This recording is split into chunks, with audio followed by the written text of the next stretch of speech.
everybody, it's Amy.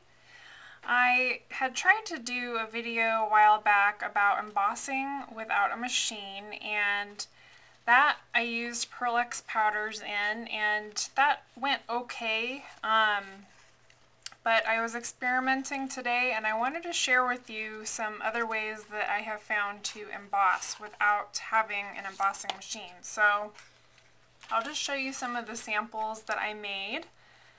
I used a Spellbinders embossing folder, and it has an ocean theme, so you can see the seashells and things like that. And this particular paper is from a Michael's Recollection paper pack, and I don't know exactly what to call this paper. I would say it's a medium weight, and it has some little paper fibers in it that you can see. So if you've seen that type of paper before, that's what I used for this particular one, and I used gelatos on this, and I'll show you how I did this one. This is one of the ones that came out a little better than the others. And then this was the second experiment that I did, and I used the jelly plate with this one. And even though this one has more of the embossed texture that you can see where it's raised, I thought this was a really cool experiment and might be something that you'd like to try if you have a jelly plate, or you could use a non-stick craft mat, placemat, something like that. Just anything that you could make a monoprint on, and it helps to have a brayer. So I'm also going to show you this technique, and I use spray ink for this and also Derwent Inktense blocks. So for these three different methods, I would recommend using water-soluble mediums such as the Inktense blocks, some spray inks. I happen to use Heidi Swapp Color Shine because that's what I have the most of. But I would imagine that this would work with something like the Diane Reevely Dilution sprays and some of the other ones on the market. And this is another example of one that I did not on the jelly plate. And this is that same paper, so you can get a better idea of what this type of paper looks like. And it's actually not Recollections, it's by the Paper Company. I know I got this in a paper pack from Michael's though, and it's two-sided. One side was darker than the other, and I decided to use the light side so I could show more of the contrast. So this one came out okay. I think the reason this one pops a little bit more is because I used a metallic gelato, and with this one I just used a regular gelato. So this still has a little bit of a raised effect, but I thought this one turned out better. And then I did a couple of test runs. This is cardstock, also from Michael's. It's 65-pound cardstock. And I again used Heidi Swapp Color Shine with this. This is with gesso and the jelly plate. And as you can see, it gives you an interesting texture, but not really anything that you couldn't just create you know, with like a little stylus or something dipped in gesso, or even a paintbrush. So this was one of the less good ones to turn out, but still interesting. I thought I would just still show you what the gesso resist looks like. And this was the same embossing folder on the 6x6 jelly plate, and I basically just laid down a thin layer of gesso and smushed the embossing plate with the shell design down into the gesso, kind of wiggled around a little bit so you could get some shapes out of it. So this came out interesting, but you know, doesn't look like something that an embossing machine might be able to do. And I really was trying to duplicate what an embossing machine would do. So I'm going to go ahead and show you how to do these methods. So the basic materials that you would need are some type of medium weight paper. I haven't tried this yet with watercolor paper, but I bet it would work really well because for this method you actually are going to wet your paper, and so I'm going to show you quicker than the other method. And basically all you need for this is, like I said, medium weight paper. I wouldn't use like copy paper, printer paper, because it might tear. I think it would be a little bit too delicate to use for this, just because you are going to be wetting the surface of the paper. So take out your embossing using the same Nautilus embossing folder, and I'll get the name of this Spellbinders embossing folder for you in case you're interested in this one. This one I'm going to use the sunken in one. So basically what you do is just take a spray bottle of water and soak your paper. Soak it pretty well and make sure that you get all of it. So when that is good and wet, you're just going to press that into the spot that you want to emboss. Close your embossing folder. Now for this part, you could just use your hands to press in. You can use a brayer. You could also use a rolling pin and one of those clay, like polymer clay rollers, acrylic rollers would work fine. Just anything to smush that paper into the embossing folder and give it some good even pressure. And of course, the harder you press, the more of a crisp embossed look you're going to get.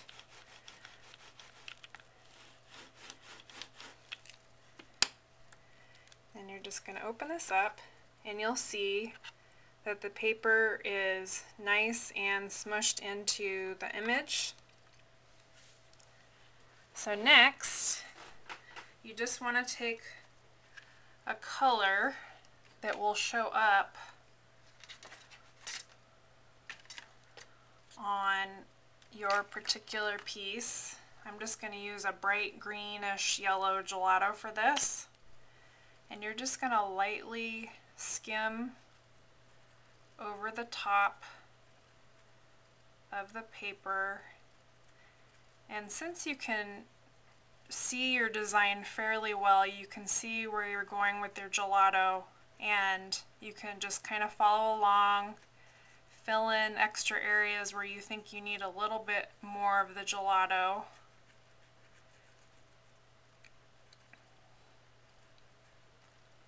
And because the paper is already damp and gelatos are water soluble, they'll take to the paper really well. So I'm just going around like this. And again, you could really use any color combination. I just wanted to use a color combination that you would really be able to see on camera.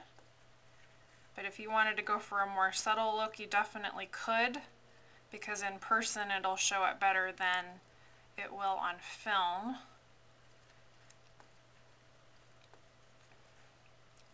So once you have your paper looking the way you want it, you're just going to carefully peel away your paper, and you'll see that it has a nice impression. And then you can either let it air dry or hit it with the heating tool. And since I'm doing the second step right now with the other method that I'm going to show you, I am just going to set this aside to dry, and then I'll show it to you a little bit later. I used this Liquitex Matte Gel Medium, and I think you could use any brand of gel medium. This is just the one that I have. And for this part, I'm again going to use the debossed side. So I'm just going to take out some of the matte gel and spread it on there. And you could spread it out Just try to get it even. You could spread it out with your paintbrush. I'm just going to use my brayer.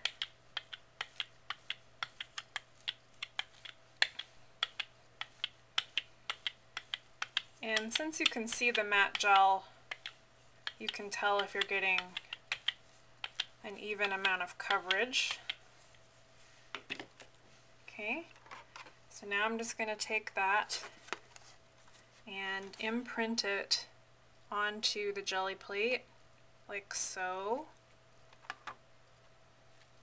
And it'll want to wiggle around a little bit, which is actually fine because it's okay if it wiggles around a little bit. It will just enlarge some of those images. Just don't let it wiggle around too much or it'll start to distort your image.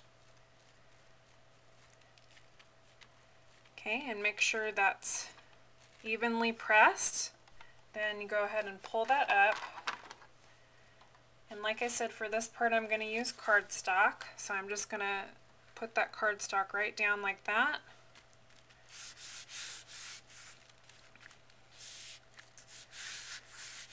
And just make sure that I'm getting up as much of the matte gel as I can onto the paper.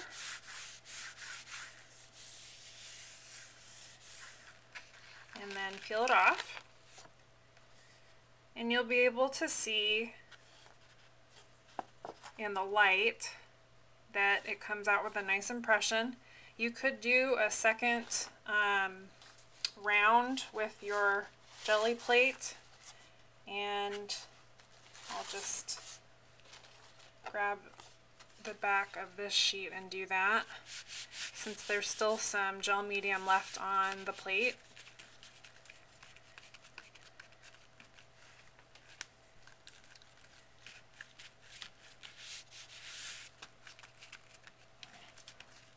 Okay, pull that up like so.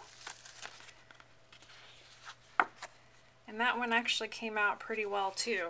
So in this stage, you could again let it air dry.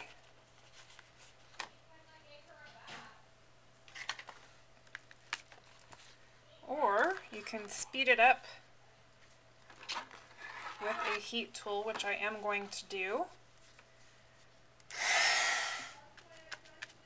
Okay, and when that is good and dry, now is the fun part because you get to use your color. So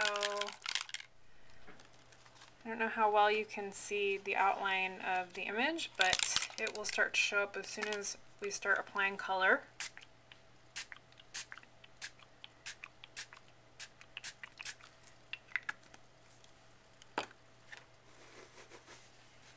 Okay.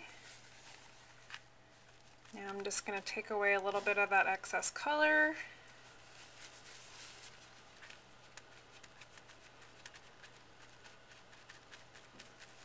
And you can see where the design is coming through. You can also use a distress stain, and I'm going to use this one. This is Victorian Velvet for another section, just to give you an idea of what different mediums will do.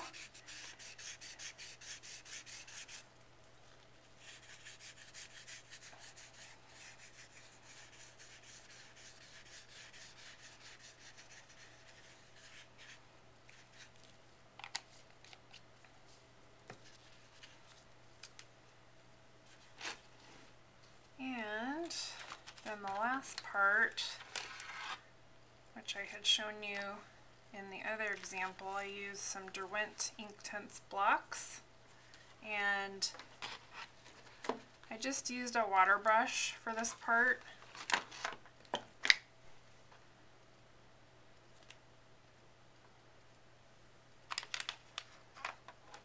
And again, I'm going to use a nice bright color so you can really see what it does.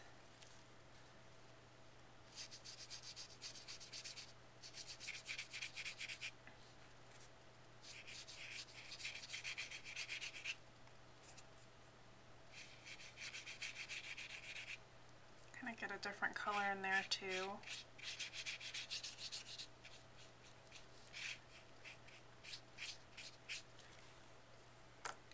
And then again, I'm just going to do a little bit of dabbing.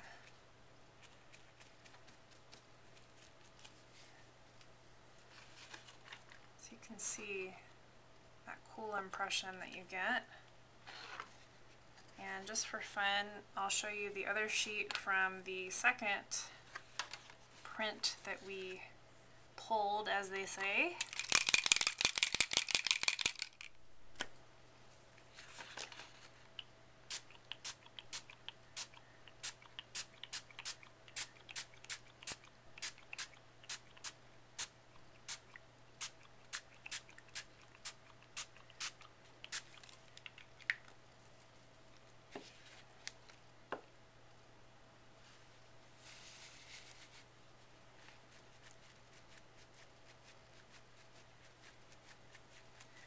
And you can see in the areas where it resisted.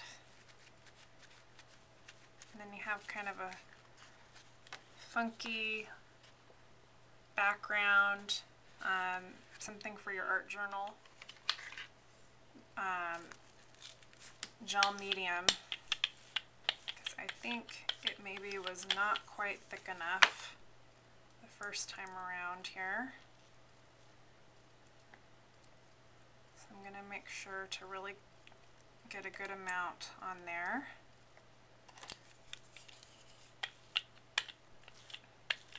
I don't know if Mod Podge would work on this. I'm not even sure if you're supposed to use Mod Podge on a jelly plate, but that would be my next step, is to try Mod Podge too, because I know that I have seen it used as a resist before. And it just seems like something worthwhile to try because it's inexpensive and you could do a lot of experimenting with it. Okay, so I'm just going to go and press that in again.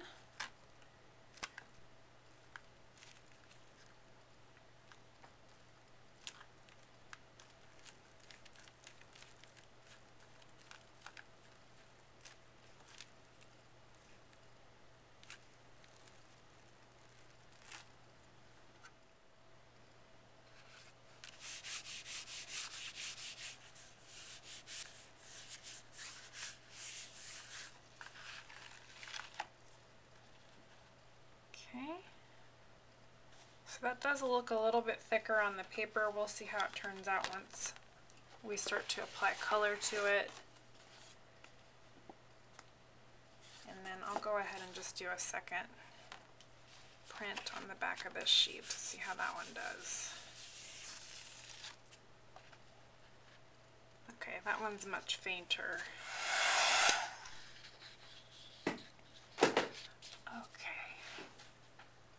This time I'm going to grab another color. This is another Heidi Swapp color. This one's called Coral.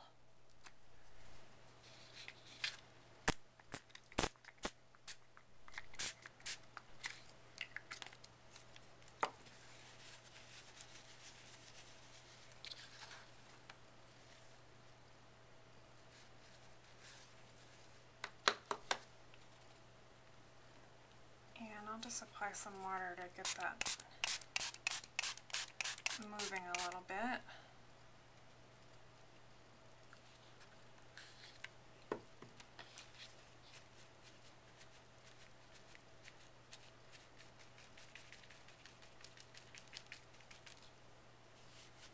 And this time I'll try some Distress Stain Tumble Glass.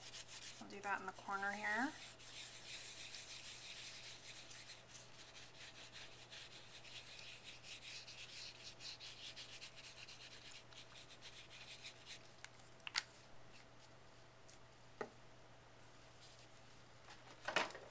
And then this is Tattered Angels Chalkboard Glimmer Mist.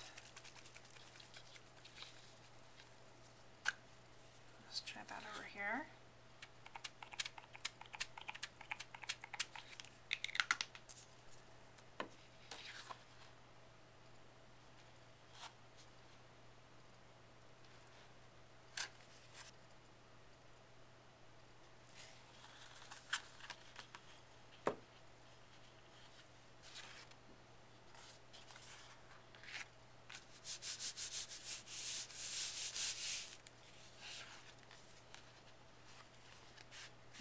always take color from your paper towel or baby wipe to add or subtract.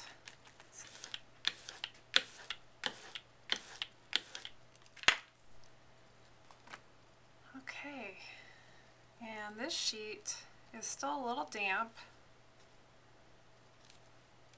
so I will go ahead and keep that with So here is the side with the color, and then you might actually be able to see the impressions a little better on the back where I did not apply color.